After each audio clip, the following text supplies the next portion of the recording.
Jalup jatend piny Kenya Rigathi Gachagua nyorwako yor ndege manyien mar kambi ndeke mar Kenya Airways mawuok e piny e paw ndeke ma Mombasa achiel kachiel nyaka Dubai.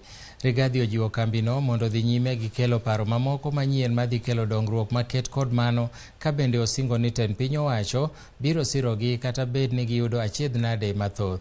Gachagua noten gi jatend migawe weche mag wuoth Kipchumba Murkomen kod jatend migawe weche mag limbe Penina Malonza ka gichiwo puoch gi pak ne okang' noero mar dongruok.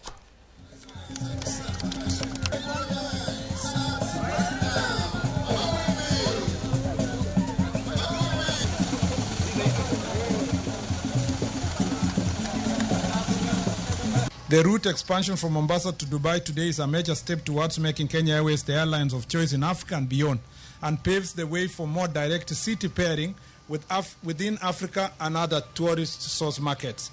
This move will also open up the coast region, encourage trade between Kenya and the Middle East, boost the tourism sector, and create more jobs for residents of this region.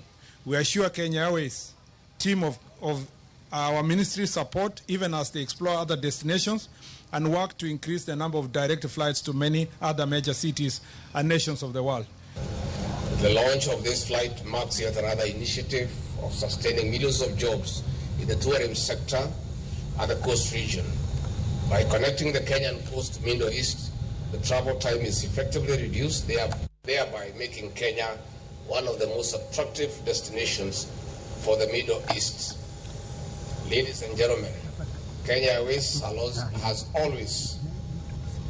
once again brought pride to the nation.